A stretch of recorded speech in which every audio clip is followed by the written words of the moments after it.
Abra su Biblia, por favor, en el Evangelio de San Mateo, porque estamos hablando el martes de la semana que pasó, cuando estábamos en Villanueva, y ahora continuaremos, sobre el correcto uso de la ley. Porque en este pasaje el Señor está hablando de la ley. Y leemos lo que dice la palabra de Dios, capítulo 5, versículo 17 en adelante. Habla el Señor Jesús y dice: no penséis que he venido a abrogar, lo cual equivale a anular la ley o los profetas. No he venido para anular la ley, sino para cumplir.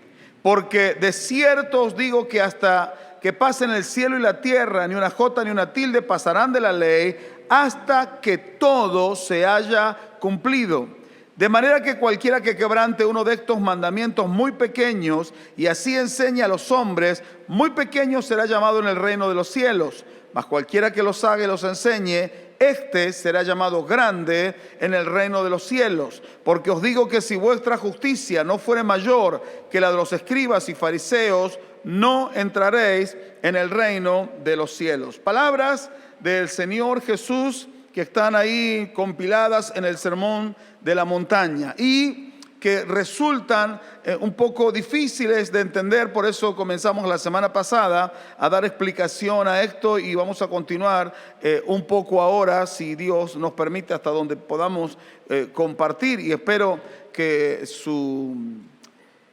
pensamientos estén acá para poder entender y sacar el mayor provecho. Algunas cosas las reiteraré y otras por ahí no, serán nuevas, aunque no son nuevas, son viejas, están en la palabra hace un montón de tiempo, pero nos llama la atención las expresiones del Señor que dice: yo no vine para anular la ley, sino que vine para cumplirla. Cuando nosotros leemos al apóstol San Pablo, que habla aparentemente tan en contra de la ley, entonces, porque Pablo parece que habla en contra de la ley, y cuando no tenemos un conocimiento correcto de las Escrituras, vamos entonces a llegar a una conclusión media extraña. Jesús dice una cosa, pero parece que hace otra, el apóstol Pablo enseña otra. Entonces, ¿dónde está la verdad del asunto? Y está en la correcta interpretación de las Escrituras. Nadie contradijo a nadie, el Señor dijo la verdad, el apóstol Pablo por el Espíritu Santo dijo la verdad, solo que nosotros tenemos que aprender un poco mejor las Escrituras. Vamos a hacer un pequeño repaso y agregamos algunos de los principios de lo que ya vimos para que usted tenga memoria. Así que mi primer punto es lo que ya vimos. Téngalo presente, no tiene nada, ninguna presentación acá para que usted preste toda la atención y para que usted anote, porque dicen que hay más aprendizaje cuando se escucha y se anota. Y usted dice: sí, pero también cuando se ve. Bueno, pero no va a haber nada ahí en la pared. Así que esa parte la omitimos, pero usted tenía razón. En primer lugar, entonces, lo que vimos, y dentro de lo que vimos, lo primero es que vimos que los judíos llamaban a la ley a cuatro cosas. Primero, a los 10 mandamientos. En segundo lugar, al Pentateuco, que son los primeros 5 libros de la Biblia. En tercer lugar, a todo el Antiguo Testamento, lo cual para ellos era la ley y los profetas. Y en cuarto lugar, ellos llamaban la ley a algo que era la ley de los escribas o ley oral, que justamente ese fue el problema en los días de Jesús. En segundo lugar, vimos que el Señor atacó la ley de los escribas. Él no atacó los 10 mandamientos, no atacó al Pentateuco, no atacó la ley y los profetas, sino que dijo que había venido para cumplir todo eso y que nada de eso iba a pasar sin que se cumpliese, pero sí atacó la ley de los escribas o ley oral. ¿Por qué atacó el Señor eso? Porque esas eran cuestiones humanas.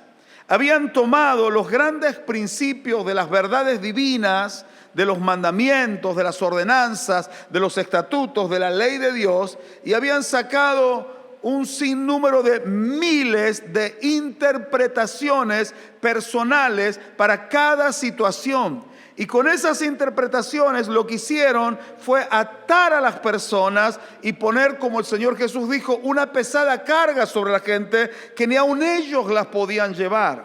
Entonces la gente, en lugar de encontrar la voluntad de Dios, el propósito de Dios, lo que encontraban eran obstáculos para poder encontrarse con Dios. Y entonces la verdadera religión no consistía en algo que era de la devoción del corazón, del espíritu de la persona, sino del cumplimiento de un montón de reglas, y nosotros tenemos que aprender y tener mucho cuidado con eso. Mucho cuidado, iglesia, con las estructuras.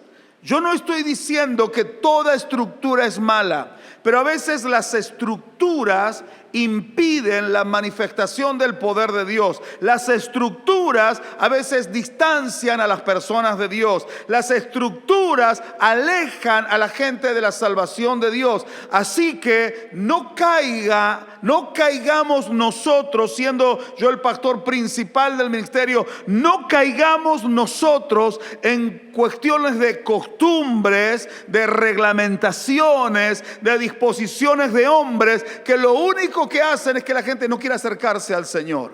Porque en lugar de simplificarles el camino, hermanos, el camino de salvación es sumamente simple, sencillo y está abierto para todo ser humano. El día en que el velo del templo se rasgó, la palabra de Dios nos indica que tenemos libertad para entrar al lugar santísimo y estar en la misma presencia de Dios. Pero lamentablemente nosotros, así como lo hicieron los escribas, nosotros con nuestras cuestiones hasta de protocolo, póngale la palabra protocolo ya que está de moda, nuestros usos, nuestras costumbres, terminamos haciendo que la gente no pueda conocer al Señor. No estoy diciendo que no debe haber un orden en la iglesia. Lo que sí estoy diciendo es que el orden no esté por encima del amor, de la misericordia y de la gracia. Si entendió, diga un buen amén, por favor. Eso ya lo vimos, pastor. ¿Cuándo lo dijo eso? Bueno, más o menos lo vimos la semana pasada. En tercer lugar, también vimos para qué servía la ley. Presta atención. En primer lugar, la ley sirvió y sirve al día de hoy para enseñarnos la voluntad de Dios. ¿Y cuál es la voluntad de Dios? ¿Hacia dónde apuntaba la ley? Apuntaba hacia que el hombre ame y respete a Dios y ame y respete a su prójimo. ¿Se acuerda cómo se resumen todos los mandamientos?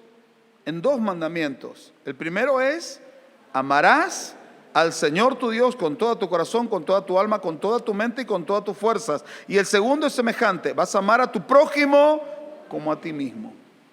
Luego el Señor amplió el criterio del segundo mandamiento y Él dijo que teníamos que amarlo como Él amaba a la gente.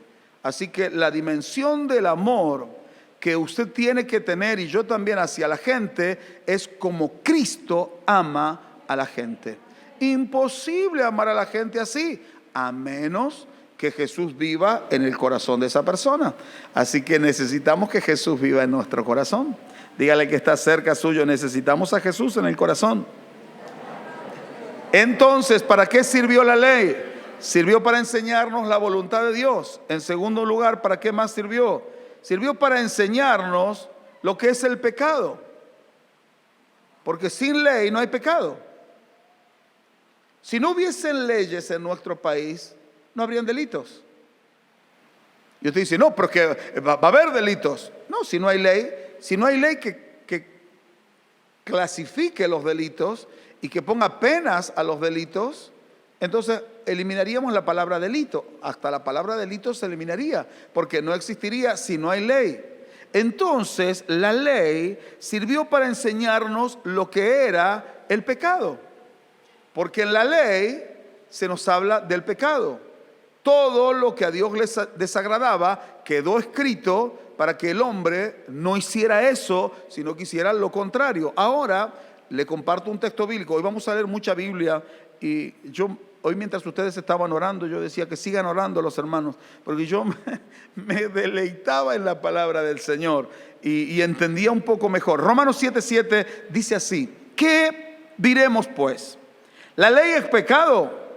Y contesta Pablo, en ninguna manera. Y agrega, pero yo no conocí el pecado sino por la ley, porque tampoco conociera la codicia si la ley no dijera, no codiciarás.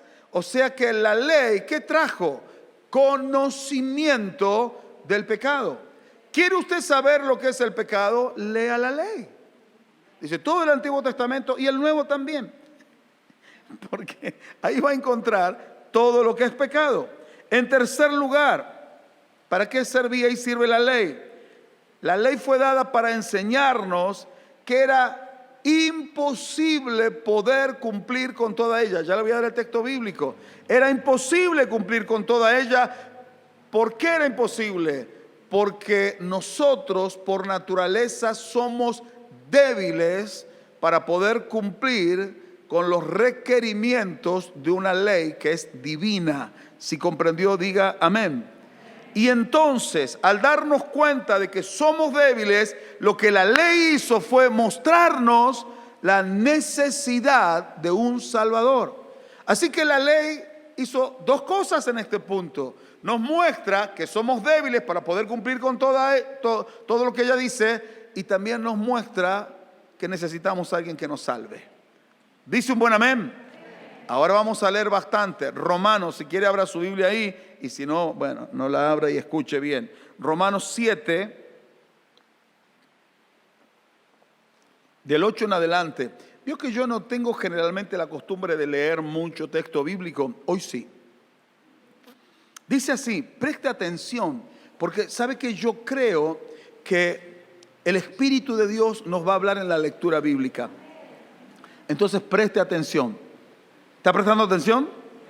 Muy bien. Dice así, ¿qué fue lo último que dije? Lo último que dije que la ley servía para mostrarnos que era imposible poder cumplir con ella por nuestra humana debilidad. Y a la vez, al mostrarnos que somos débiles en nuestra naturaleza pecaminosa, la ley nos muestra la necesidad de un Salvador. ¿Quién será ese Salvador? ¿Quién será ese Salvador? El Señor Jesús. Ahora dice, mas el pecado, tomando ocasión por el mandamiento, produjo en mí toda codicia, porque sin la ley el pecado está muerto. Solo le voy a explicar esta partecita como una parte introductoria a todo el texto bíblico. Lo que está diciendo es, Dios dio la ley, pero resulta que la ley es buena, pero el que es malo, el malo soy yo. La ley es, dice luego, santa, justa, pero yo soy pecador. O sea, en mí hay tendencias a pecar. Sin Cristo hay tendencias a pecar. Entonces, el mandamiento es bueno. Y lo que resultó ser bueno, terminó por causa del pecado que mora en mí siendo malo. Pero la ley era buena. El problema soy yo, que soy débil. Eso es lo que va a decir este texto. Mas el pecado, tomando ocasión por el mandamiento, produjo en mí toda codicia, porque sin la ley el pecado está muerto.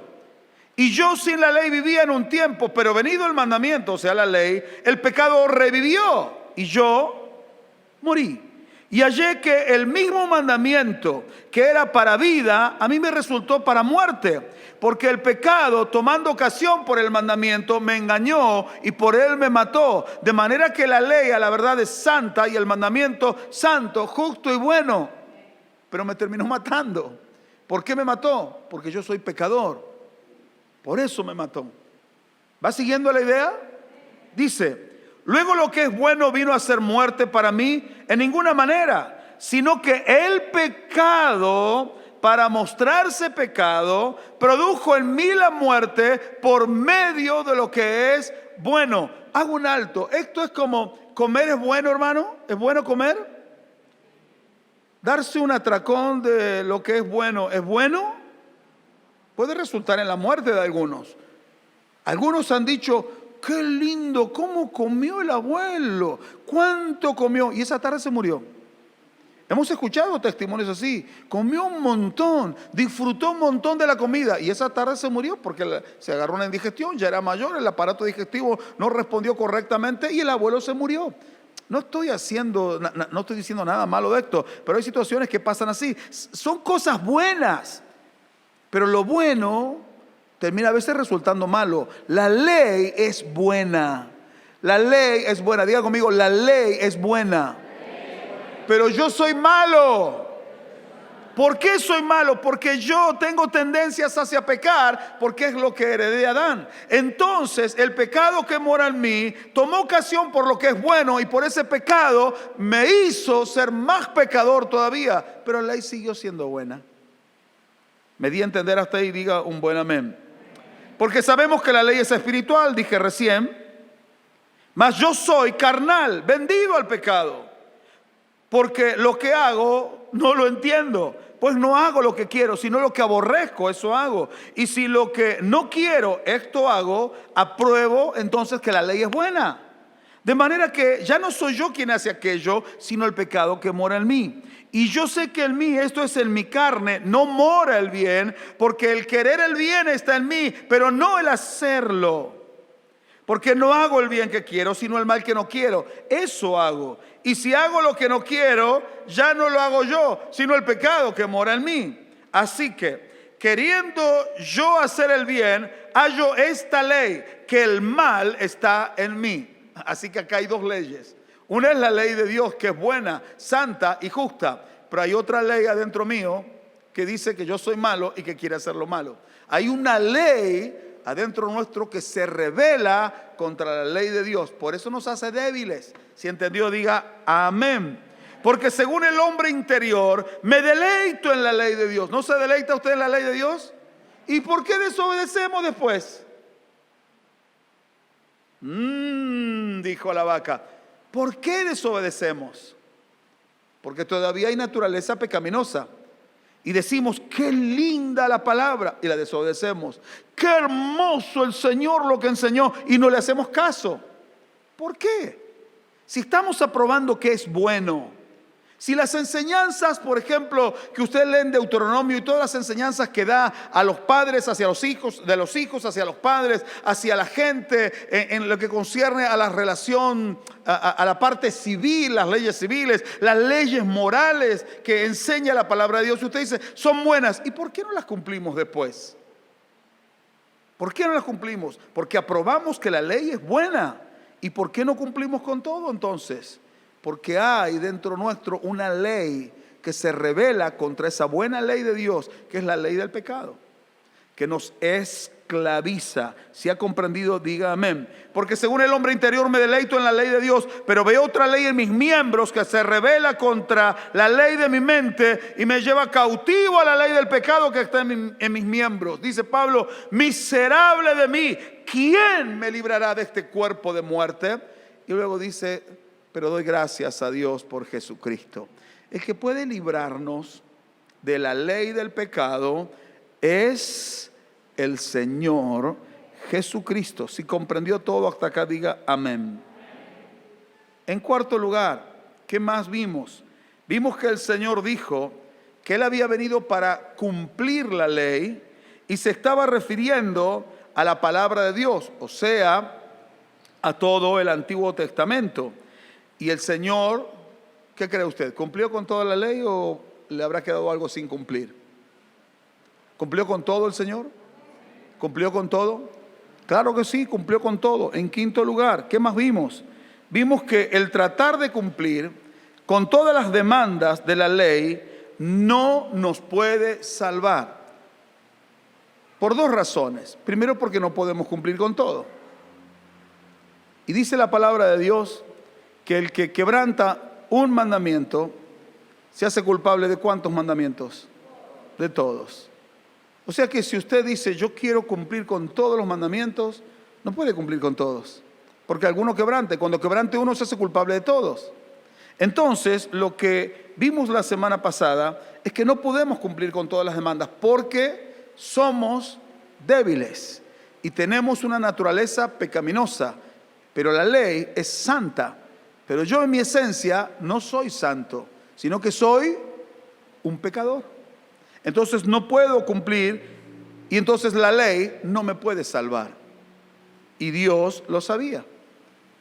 Así que La ley sirvió para que yo me diera cuenta de que yo soy un pecador, pero también sirvió para que yo me diera cuenta, dije hace rato, de que necesito un Salvador.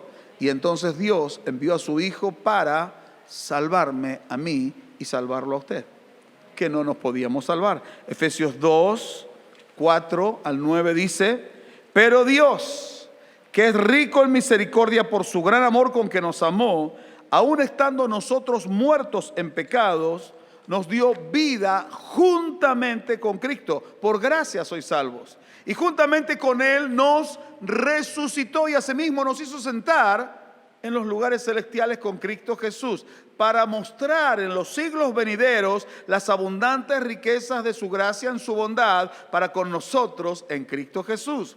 Porque por gracia sois salvos por medio de la fe. Y esto no de vosotros, pues es don de Dios, no por obras, para que nadie se gloríe. ¿Comprendió hasta ahí? Y entonces ahora nos encontramos que Dios nos salva por medio de la fe en la persona del Señor Jesús. No por medio de nuestros esfuerzos, no por medio de nuestra obediencia a la ley, porque no podíamos obedecer toda la ley, porque ya vimos que éramos débiles. Entonces ahora el Padre determina que por medio de la justicia de Jesucristo, quien cumplió con toda la ley por la fe en el justo, yo soy declarado de parte de Dios el Padre justificado por medio de la fe, gracias a que Jesús cumplió con toda la ley. Si me di a entender, diga un buen amén. Romanos 4:5 dice así: mas al que no obra, o sea, no hace ninguna obra, sino cree en aquel que justifica al impío, su fe le es contada por justicia. Así que ahora nuestra fe nos ha sido contada por justicia. Quiere decir que al tener fe en la obra de Jesucristo, Dios nos ha declarado, justos. ¿Por qué? Porque entendemos que no tenemos que hacer ninguna obra, porque no podemos, porque no alcanza. Entonces la ley fue muy buena. Fue muy buena en el sentido de que nos mostró la voluntad de Dios. Nos mostró que hay que amar a Dios, hay que respetar al prójimo. La ley fue muy buena porque nos mostró nuestra pecaminosidad, nos mostró nuestra imposibilidad, pero nos mostró el camino al Salvador. Así que gloria a Dios por la ley. Pero más gloria a Dios por Jesucristo, su Hijo, que nos ha limpiado de todos nuestros pecados. Diga un lindo amén. Amén. Gloria al Señor. En sexto lugar, también vimos, ahora, una pregunta: ¿obedecemos o no obedecemos la ley? ¿La obedecemos o no la obedecemos? Sí, la obedecemos. Pero no para ser salvos, sino que la obedecemos como consecuencia de que somos salvos. No la obedecemos para obtener el perdón de Dios. La obedecemos como resultado de que ya obtuvimos el perdón de Dios. Ahora obtenemos la salvación no por obedecer la ley, sino que la obtenemos por la fe en la obra de Cristo. Y el resultado es que yo voy a conducirme haciendo obras de justicia que den gloria al nombre de Dios. Amén. En séptimo lugar, estamos todavía dentro del primer punto. En séptimo lugar, ¿puede el cristiano obedecer las enseñanzas de la palabra de Dios ahora? ¿Puede el cristiano? Si usted quizá piensa y dice, pero si antes no se podía cumplir con las enseñanzas de la ley, ¿quién me garantiza a mí que ahora se pueda cumplir con las enseñanzas de la ley? ¿Se podrá o no se podrá? Sí se puede. Diga conmigo, sí se puede. Lo dice la palabra de Dios, Ezequiel 36, 26 al 29.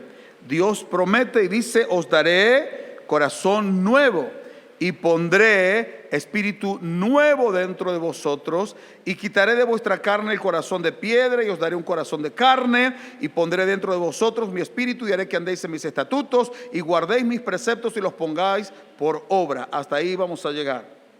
Pero Jeremías 31:33 agrega algo más a esta idea que Dios da por medio del profeta Ezequiel, y dice: pero este es mi pacto que haré con la casa de Israel después de aquellos días, dice Jehová. Daré mi ley en su mente y la escribiré en su corazón. Y yo seré a ellos por Dios y ellos me serán por pueblo. ¿Puede el cristiano obedecer las enseñanzas de la palabra de Dios ahora? Sí, sí puede.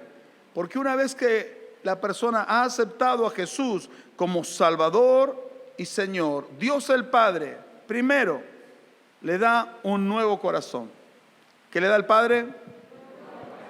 Segundo, escribe en ese corazón y escribe en sus pensamientos sus estatutos, su ley, su palabra, sus ordenanzas. ¿Qué hace primero el Padre? Le da un nuevo corazón.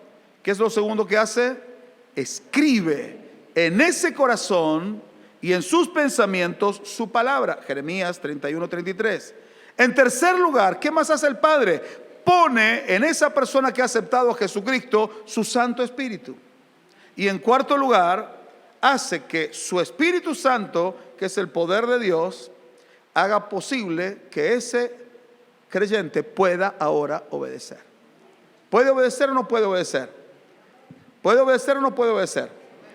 Tiene un corazón nuevo, tiene un espíritu nuevo, ha sido formateado de nuevo, ha sido reprogramado, regenerado, tiene no solo el Espíritu de Dios, sino que tiene la palabra de Dios que el Padre escribe ahora en su corazón, y entonces ahora lo único que tiene que hacer es lo que Pablo escribe, como hablamos el domingo pasado, en Romanos capítulo 8, dejarse guiar por el Espíritu de Dios. Déjese guiar por el Señor.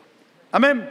Bien, el segundo punto es la verdadera grandeza del cristianismo. Mateo 5:19 dice la palabra de Dios: de manera que cualquiera que quebrante uno de estos mandamientos muy pequeños y así enseña a los hombres, muy pequeño será llamado en el reino de los cielos. Mas cualquiera que los haga y los enseñe, este será llamado grande en el reino de los cielos. Dijimos recién que la vida cristiana no consiste en poder ser salvo por medio de un montón de mandamientos que yo tengo que obedecer, sino que la vida cristiana se inicia por medio de la fe en la obra del Señor Jesucristo. Pero esa vida cristiana, cuando uno tiene a Cristo, se ve reflejada en la conducta. Serían las buenas obras.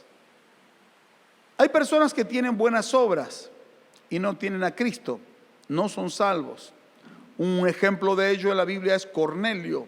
Cornelio, capítulo 10 de Hechos, tenía muy buenas obras, pero el tema es que él no era salvo.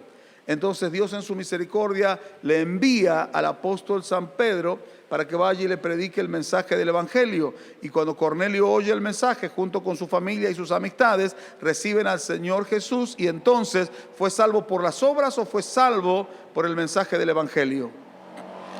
Fue salvo por el mensaje del Evangelio, porque tuvo fe en la persona de Jesús. Cuando usted recibe al Señor Jesucristo, lo que inmediatamente va a suceder es que se va a ver reflejado que usted tiene a Cristo Jesús en su corazón a través de sus buenas obras. Óigame, cuando uno recibe a Cristo Jesús, es esto: Cristo Jesús viene al corazón. Ahora ya no vive usted, sino que Jesús vive en usted. Eso es recibir a Cristo Jesús.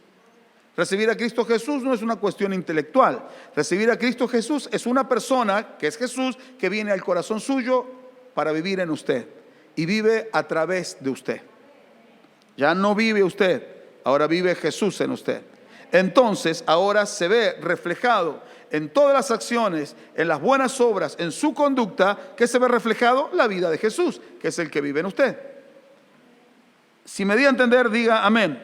Efesios 2, 8 al 10. Una vez más, porque por gracia sois salvos por medio de la fe. Y esto no de vosotros, pues es don de Dios, no por obras para que nadie se gloríe, porque somos hechura suya, creados en Cristo Jesús para buenas obras, las cuales Dios preparó de antemano para que anduviésemos en ellas. Somos creados para buenas obras.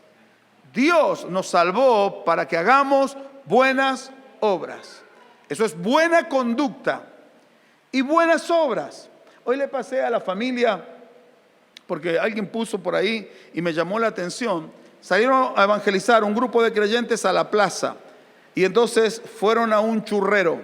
Esos que andan en la plaza, churra, churra, esos que andan gritando, ¿vio? Y bueno, y entonces lo agarraron y lo llamaron y le preguntaron cuánto salían los churros, si había vendido los churros, y le dijeron: te queremos comprar todos los churros. Y el hombre los miró medio raro, dijo que como que no lo molestaran, se molestó un poco el hombre. Y dice: no, es verdad, ¿cuántos churros tiene? 15 docenas tengo. Le dijo: le vamos a comprar todos los churros, porque Dios nos ha mandado a bendecir a alguien, y bueno, queremos bendecirlo a usted, así que reciba esto como un regalo de Dios. Y entonces empiezan a predicarle a Cristo: Dios te ama, Dios te quiere ayudar. Entonces vas ahora a entregar los churros y vas a volver y vas a poder estar en tu casa con tu familia y con tus hijos. Y entonces le hablan del amor de Cristo, pero dicen: pero vamos a hacer algo. Vos vas a entregarle los churros a la gente y le vas a decir a la gente que es un regalo de Dios, un regalo de amor de Dios, a la gente que vos elijas. Así que él va por ahí y ve a algunos que tienen niños y va y les dice: ven contra. No, dice: no queremos, no, porque. Y uno lo criticaba y le dice: no, porque dicen, el dibujo dice que tiene por ahí mucha dulce de leche adentro y después no tiene nada. Entonces dice: no, si es un regalo. Si es un regalo está bien. Si es un regalo, a caballo regalado no se le mira los dientes. Entonces fue repartiendo y fue hablando de eso. Y llega el último grupo y eran creyentes. Y eran creyentes de Mendoza. Porque se ve que los mendocinos nos cansamos de la montaña y nos vamos todos para el mar allá. Tenemos una onda Aquaman. Y entonces, bueno, y terminan orando todos orando por el churrero, para que luego vaya a una iglesia, para que tenga una relación con el Señor. Hermano, una manera diferente de predicar. Hemos visto a otros que por ahí nos han mostrado los chicos que se suben al micro y le pagan el boleto a uno, al otro, tómelo como un regalo de Dios. Y se quedan como diciendo: ¿cómo es posible esto? Una manera de evangelizar, de mostrar el amor de Cristo. Cristo está en nosotros, de alguna manera va a salir el amor de Cristo. Se va a ver, no solo una conducta buena, pero apática, sino una conducta buena, pero activa, que muestra a Jesucristo. Me dice un lindo amén. Bueno, eso lo decía Pablo, que era defensor de la fe, que salva sin obras, el pasaje de Efesios. Y Santiago, que algunos decían que Santiago estaba peleado con Pablo. ¿Cuántos sabían que muchos estudiosos de la Biblia dicen que Santiago estaba peleado con Pablo? ¿Cuántos escucharon eso alguna vez? ¿No escucharon eso? ¿Nunca escucharon eso? ¿Con quién se han congregado? ¿Quién fue el pastor de ustedes? ¿Quién es el pastor de esta iglesia?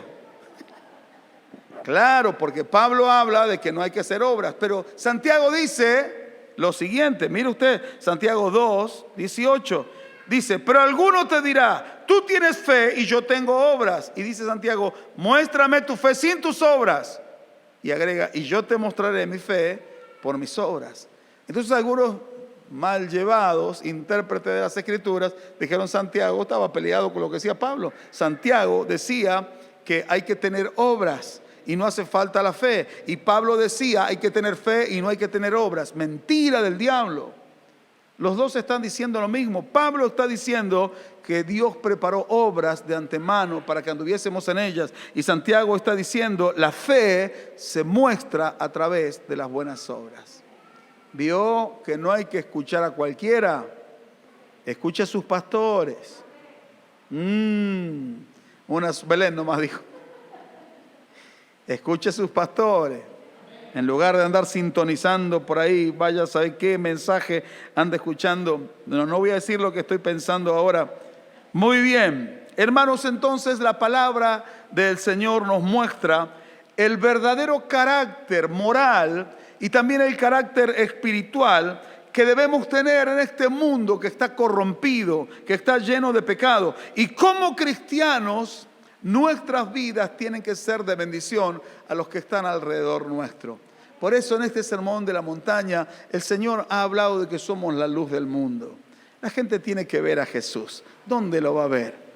Yo hoy iba para Perdriel y me encuentro de frente con el camioncito de gendarmería y yo digo, ojalá que no estén haciendo operativos. Pero no, habían sacado a pasear la imagen de una virgen. La gente necesita conocer al Dios vivo. Y el Dios vivo está en nuestros corazones. Se ve a través de nuestras buenas obras. Gloria al Señor. En tercer lugar y último lugar, los que entrarán en el reino de los cielos. Pero aquí cuando está hablando este texto, Mateo 5:20 dice, porque os digo que si vuestra justicia no fuera mayor que la de los escribas y fariseos, no entraréis en el reino de los cielos. Está hablando del cielo. Se está refiriendo al cielo directamente. Así que si nuestra justicia no es mayor que la de los escribas y fariseos, no van a entrar en el cielo. Y estas palabras tienen que haber causado un fuerte impacto en la gente que estaba escuchando, la multitud que escuchaba hablar al Señor Jesús, porque usted no se olvide que la gente de los días de Jesús tenían a los escribas, intérpretes, a los fariseos como la gente más espiritual. Eran como el top de los espirituales. Eran los más entendidos, eran los iluminados, eran la gente que supuestamente estaba más cerca de Dios, para la gente de los días de Jesús, pero no para Jesús, porque ellos solo tenían una religión y habían hecho de esa religión algo que los ataba y los esclavizaba. Por eso el Señor Jesús los condenó en muchas oportunidades, porque ellos cumplían con un montón de artículos y de ordenanzas de hombres, y el Señor les dijo, pero ustedes se están olvidando de lo mejor, de la justicia, del amor, de la misericordia. Claro, se olvidaban de la esencia de la ley, se olvidaban del espíritu de la ley. Hermano, abra los ojos. Tenga presente el espíritu de la ley. El Espíritu Santo le enseña el espíritu de la ley, de la palabra, para que usted y yo no pequemos. Pero el Espíritu Santo nos enseña el espíritu correcto de la ley, de la palabra de Dios, para que nosotros no atemos a la gente. Átelas a Jesús. Invitaron a uno a nuestra iglesia en Palmira. Todavía está en la iglesia, gracias a Dios, no se fue. El que lo invitó a una célula de hombres cuando teníamos la célula. Llegaron un poquito más tarde, unos 5 minutos más tarde del comienzo. Y entonces este nuevo, unos meses después, me dijo, me invitó fulano de tal. Sí, le digo, yo lo vi que usted entró. Sí, y me dijo, dice, no vas a llegar tarde porque el pastor se enoja y te va a retar. Imagínense, la ley, eso es la ley. El hombre salía de su trabajo, quizá ni se bañó, y dice, no, encima que voy el primer día, el pastor me va a retar. ¿Quién será ese pastor malvado que recibe así a la gente? Y ese pastor malvado soy yo, pues. Y llegó tarde. Y el hermano que lo llevaba también llegó tarde junto con él. Pero yo no les dije absolutamente nada. Mire, el otro día estábamos en la reunión en una de nuestras iglesias, no voy a decir cuál para no se identifique nadie, y nos faltaba uno de los músicos, y era importante que él estuviera, pero todos los músicos son importantes, pero a veces hay algunos instrumentos que para determinadas canciones que se sacaron en función de ese instrumento, y no llegaba el hermano, y no llegó.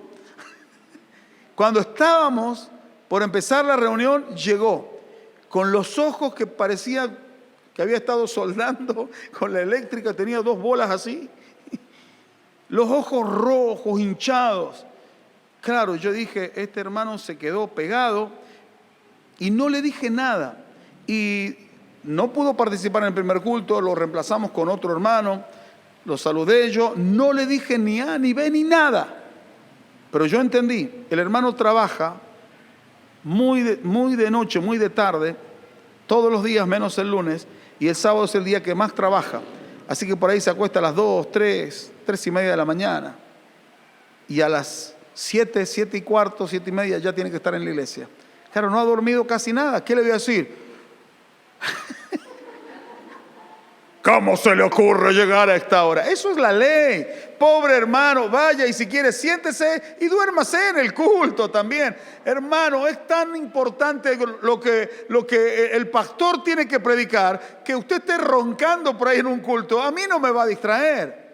Quizá va a distraer el que esté al lado suyo. Lo aprendí de un pastor que dijo, ahora si usted se sienta adelante y está con la cabeza tirada para atrás, como nos ha pasado, y se le corre una cosita así, y le vamos a tener que decir, para que no se desnuque, hermano, despiértese. Y resulta que un hermano que trabaja con él, unos cultos después, llegó un poquito tarde. Tenía que llegar a las 7:30 y llegó a las 8 menos cuarto. Y ya se enojaron. Y entonces yo le dije al encargado, le digo, ¿le preguntaron por qué llegó tarde? No le pregunté. Pero él trabaja también. Su esposa trabaja en el mismo lugar que el otro, al que yo no le llamé la atención. Entonces, tengamos un poco de consideración, porque por ahí ni siquiera muchos de los que sirven desde temprano vienen bien dormidos. Pero la ley me dice, no. ¿A qué hora tiene que estar? 7:30, 7:30 con 30 segundos. Disciplina. Fuera del servicio. Eso es la ley. Entonces entiende el espíritu. Entiende el espíritu. Pero los escribas se olvidaban de lo más importante, dijo Jesús. ¿De qué se olvidaban? De la misericordia, se olvidaban del amor. No se olvide usted de la misericordia. No invite a la gente y dígale, mira que el pastor Ricardo, si no llegas temprano, te va a decir delante de todos y delante de las cámaras. Te va a hacer mirar a un costado, te van a poner orejas de burro y te van a excomulgar eternamente y vas a ser lanzado al lago de fuego. No le diga eso a la gente. Hermano, deje que la gente se salve. No todos han sido tan buenos cristianos como usted. No todos agarraron el evangelio así de rápido como usted. Usted es como Flash en el evangelio, pero no todos son así como usted. Hay gente que va un poco más lento. Tenga misericordia. No terminemos siendo como los fariseos. Amén. El Señor Jesús proveyó, no como los fariseos, escribas y intérpretes de la ley, sino que Él proveyó un camino perfecto a través de su muerte y de su resurrección para que la gente pudiera salvarse, no cumpliendo ordenanzas, sino recibiendo a aquel que cumplió con todo lo que estaba escrito. Y gracias a esa fidelidad y a esa justicia, usted ahora es salvado por el Señor Jesús. Romanos 5:18 dice, así que como por la transgresión de uno vino la condenación a todos los hombres, de la misma manera por la justicia de uno vino a todos los hombres la justificación de vida. ¿Cómo no vamos a dar gracias a Dios por nuestro Señor Jesucristo? Estamos justificados, estamos aptos y en condiciones de reflejar a Cristo en la tierra, de dar a conocer el amor de Cristo, no la ley, sino la gracia, no los estatutos, sino la misericordia. En su vida se va a ver a través de las buenas obras que Cristo mora en usted. Cierre sus ojos, por favor. La ley nos mostró la incapacidad para salvarnos, pero también la ley nos mostró la necesidad de un Salvador y nos mostró al Salvador. Hoy somos salvos, no se olvide, no por cumplir con la ley, sino por aceptar por la fe a Jesucristo como nuestro Salvador. Y una vez salvos, Dios nos capacita para poder cumplir con toda su palabra y vivir haciendo buenas obras. Y de esta manera reflejarle al mundo que somos hijos de Dios.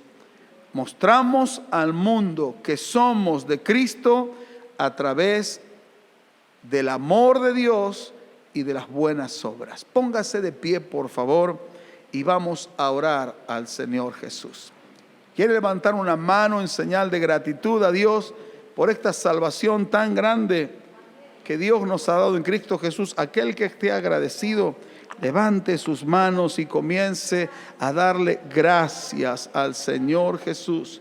Gracias al Señor Jesús. Que Dios nos libre como iglesia, que Dios nos libre como individuos, de que nuestra vida gire en torno de estructuras humanas que esclavizan, de leyes, de normas que atan. No estoy diciendo que las normas son malas, pero no puede la norma estar antes que el amor y que la misericordia, que el buen espíritu de Cristo morando en nuestros corazones. Primero Cristo, su Espíritu Santo morando en nuestros corazones, y Él nos va a guiar a toda la verdad y nos va a enseñar a trazar las sagradas escrituras de tal manera que cada persona que llegue sea guiada a los pies de Cristo y ame a Cristo y este glorioso camino y nunca quiera apartarse del Señor. Que cada persona nueva que venga pueda ver en la iglesia del Señor al Dios viviente, a Cristo en vidas, en rostros, en miradas que reflejan, que abundan de amor, de gozo. Aunque usted tenga un sinnúmero de problemas, pero usted tiene paz en su corazón. Su mirada no está cargada de confusión, de perturbación, sino que está llena de Cristo, porque usted sabe que aunque golpeen contra su vida vientos, ríos, den las adversidades contra usted, usted sigue firme en el Señor. Ha puesto su confianza en el Señor, decidió amar al Señor y su palabra. Que nada ni nadie lo muevan de la palabra del Señor Jesús y del hecho de reflejar cada día que somos del Señor. Bendice tu iglesia, bendice la vida de cada hermano, que esta palabra quede implantada en el corazón de todos los que la han oído hoy y los que van a oír a través de las redes, Señor. Y tu palabra traiga salvación, tu palabra traiga libertad de la esclavitud de la ley, de las costumbres viejas que solamente han servido para separar al creyente de la comunión verdadera con tu Espíritu Santo. Trae tu bendición a la iglesia, que tu palabra prevalezca y todo pensamiento, designio humano vaya derribándose a través de los argumentos bíblicos que hemos planteado en estos días. En el nombre del Señor Jesús, que cada vida sea edificada, que cada hermano tenga la capacidad y la libertad para dejar que su vida sea edificada por el Espíritu Santo con tu palabra. En el nombre del Señor Jesús. Señor, edifica Jerusalén, edifica tu iglesia, edifica tu casa, para que las puertas del infierno no puedan prevalecer cuando venga la hora de la prueba. Que la iglesia, esta iglesia, esté edificada en la sana doctrina y en tu palabra, para que cuando venga y sea sacudida, Señor, por los temblores o los terremotos de las adversidades de la iglesia, siga firme y en pie, porque está parada en tu palabra y no en conceptos humanos. En el nombre del Señor Jesús, así bendice a tu iglesia como conjunto y como individuos en cada lugar donde cada uno se mueve, donde desarrolla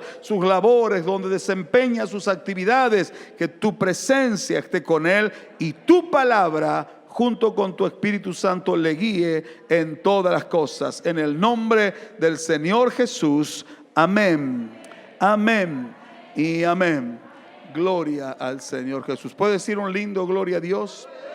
Gloria al Señor. Lo esperamos en el próximo servicio. Usted ya está en contacto con nosotros, así que queremos que sea parte de nuestra familia también. Que Dios le bendiga, que Dios lo bendiga mucho.